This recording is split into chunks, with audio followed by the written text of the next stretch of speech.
What was that all about? If we're gonna date, you may have to defeat my 7 evil exes. So what you're saying is we are dating? I guess. Does that mean we can make out? Sure.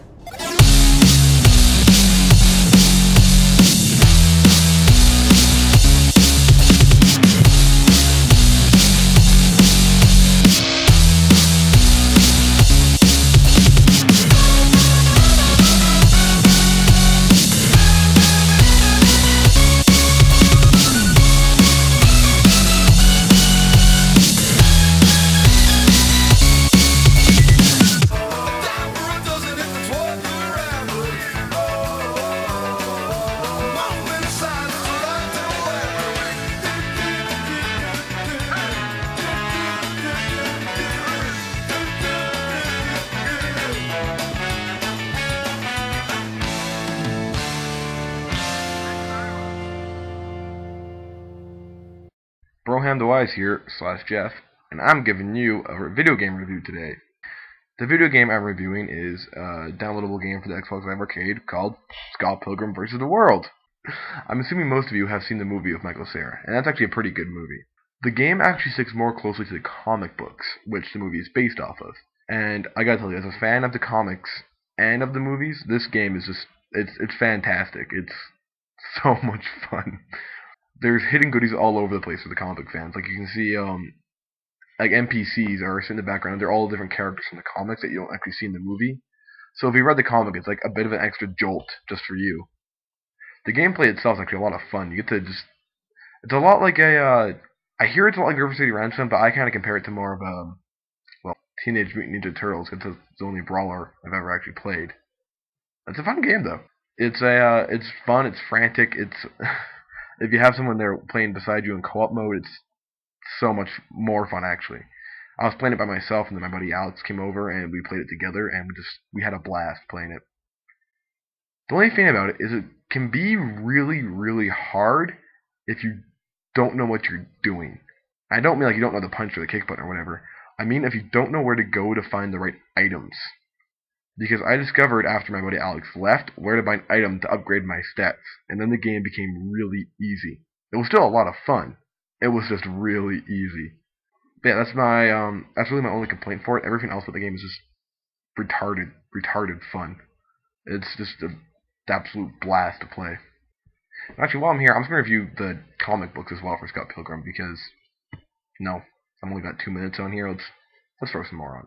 So the comic books for Scott Pilgrim are, trying to find a good word to describe it. Awesome. The comic books have a very Japanese style to them, but everything about it is kind of just screams North American childhood.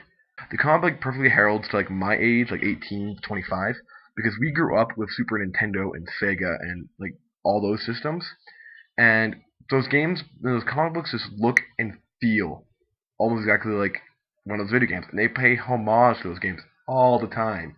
It's so great. I love the comic book so much. It's funny for starters. It's got good action, but probably the best part about it is that despite how absurd it is, the emotions and the people act so real.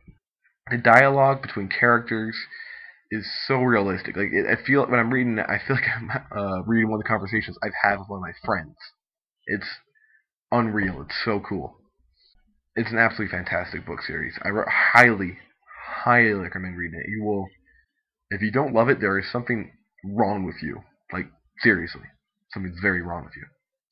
And as for the movie does a very good job of capturing much of the book's essence. The only weak link really is, as much as I hate to say it, it's Michael Cera. That's a really easy thing to pick on, because either Michael Cera, you love him or you hate him. Personally, I don't like him, actually.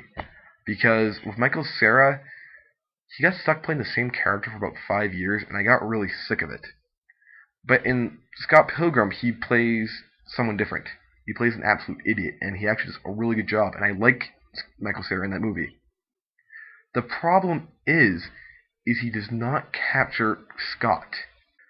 In the comic books, Scott is an idiot, which Michael Cera does manage to pull off, but there's almost a sense of arrogance that Michael Cera doesn't have.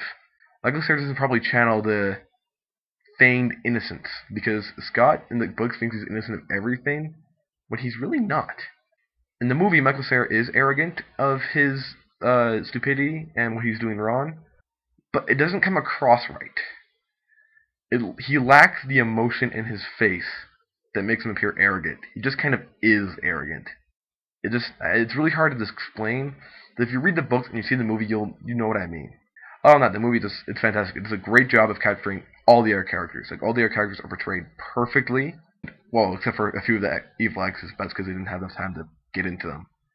And the action's fantastic. The visual effects are fantastic. It's a great thing to look at. It'll make you laugh. It's quite touching. The music's fantastic. So overall, Scott Pilgrim is just fantastic. It's a great franchise, and I think it's over now because the books are done. They can't really continue on with that. If you ever get a chance, read the book, watch the movie, play the game, because all of it is outstanding. Alright, that's all from me today. So, Broham the Wise / Jeff out.